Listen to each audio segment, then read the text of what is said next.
میں کتاب لکھ رہا تھا, کیسا کیا اللہ کی طرف سے ایک ہوا ہے کہ بالکل یہی میں لکھ رہا تھا کہ بوڑھے باپوں پہ جو ہے نا بیٹیاں بوجھ بن گئی ہیں. یہ مضمون میں لکھ رہا تھا کہ اسی دوران عصر کی نماز کا وقت ہوا, اور میری یہ جذبات سے کیفیت تھی کہ میری آنکھوں سے آنسو ٹپک رہے تھے. یعنی یہ جو میں نے کتاب لکھی ہے نا, یہ کوئی عیاشی کی کتاب نہیں ہے, جو حالات میں دیکھ رہا تھا.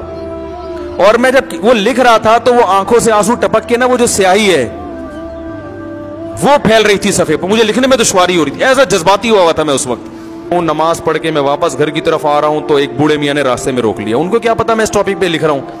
انہوں نے کہا بیٹے میری 6 بیٹیاں ہیں, میں زندگی میری عذاب میں آ گئی ہے.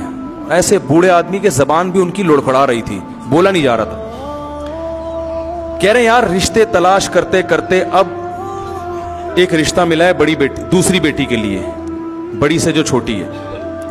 تو وہ کہہ رہے ہیں جہیز بھی میں نے انتظام کر لیا, مکان پہ میں نے برائے فروخت کی تختی بھی لگا دی ہے کہ یہ بھی بیچ کے میں جہیز اور جو بھی انتظامات کروں گا.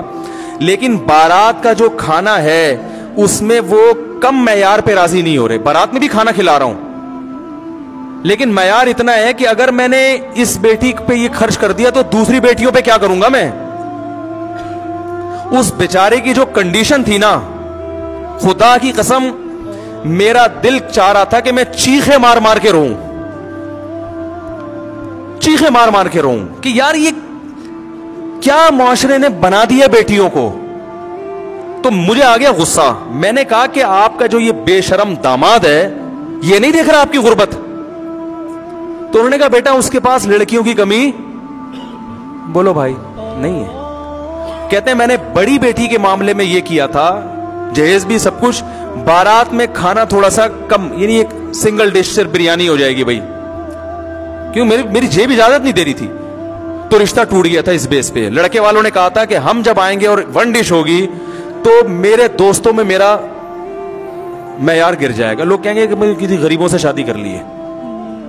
سمجھ میں آ رہی ہے بات. کہہ رہی ہے مصیبت سے ایک رشتہ ملا ہے, اب یہ بھی انکار کر دے گا, یہ بھی کیا کر دیں گے, انکار کر دیں گے.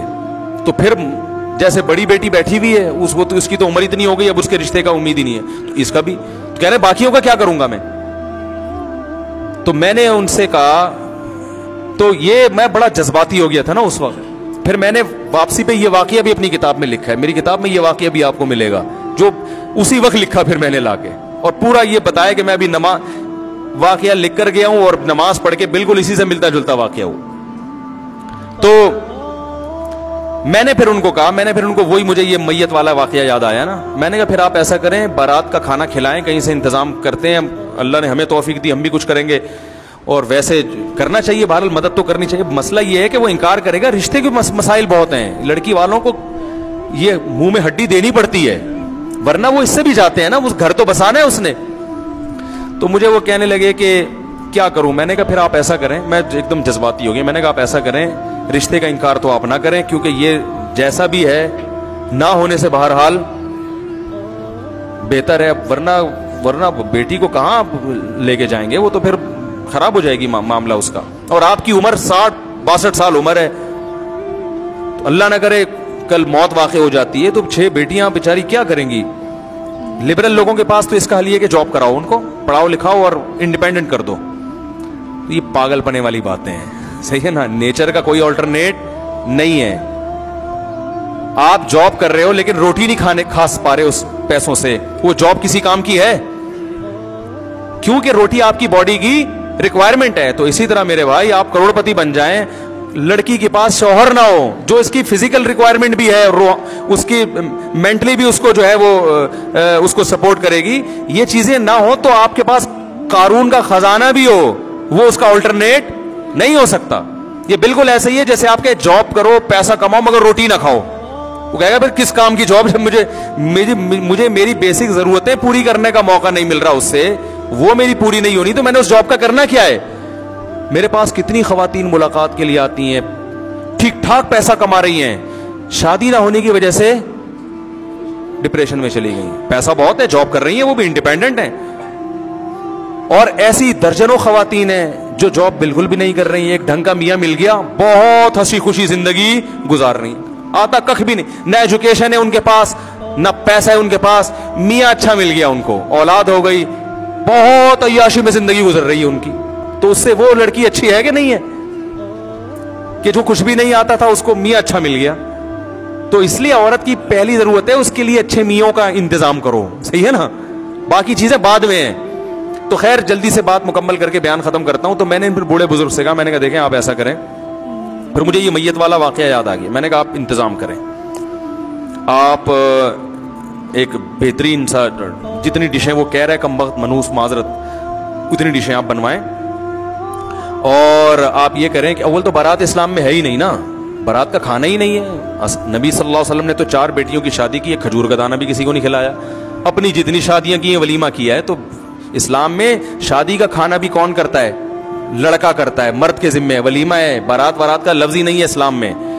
बल्कि निकाह की महफिल में चंद लोग आ जाएं और वो निकाह के बाद वहीं से पतली गली से निकल जाएं, अगले दिन सारे लड़के के घर पहुंच जाएं, वहां बारात लेके जाएं, पूरी 4 W11 लेके जाएं आप वहां पे। मर्द का है खर्चा, बेटी पर खर्चा नहीं है ना, बाप पे खर्चा है।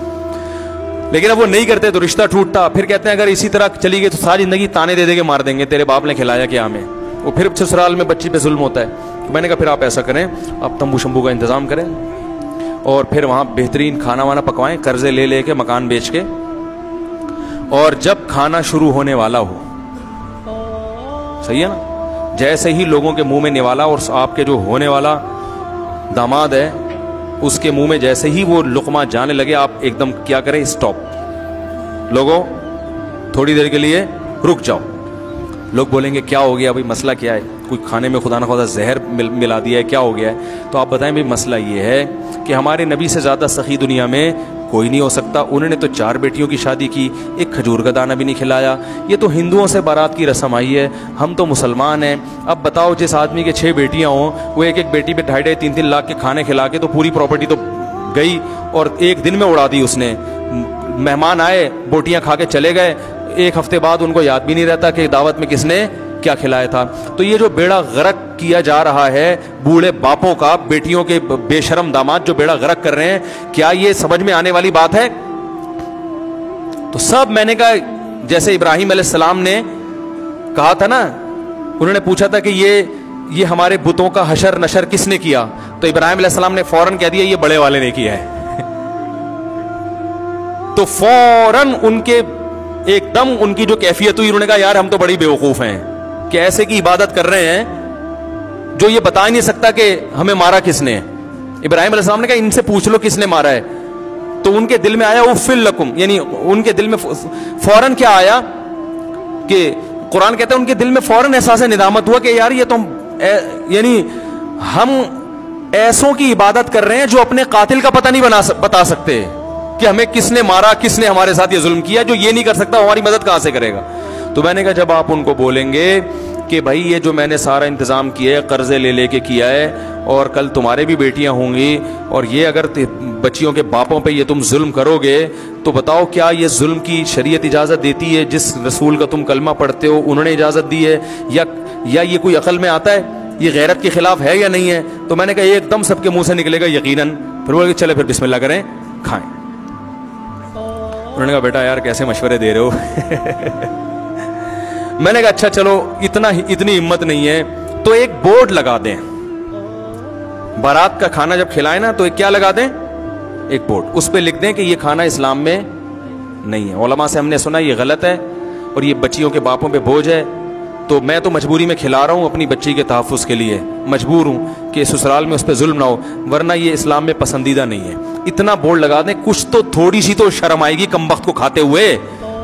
अरे इतने लाखों रुपए खर्च कर रहे हो तो उसका इतना मुआवजा तो लो कि उसको शर्म तो आए ना। तो उन्होंने ये मुझसे वादा किया कि मैं कुछ थोड़ा बहुत, ज्यादा तो कह रहे गाढ़ा नहीं कि फड्डा ना हो जाए, थोड़ा सा लिख के इंशाअल्लाह लगाऊंगा।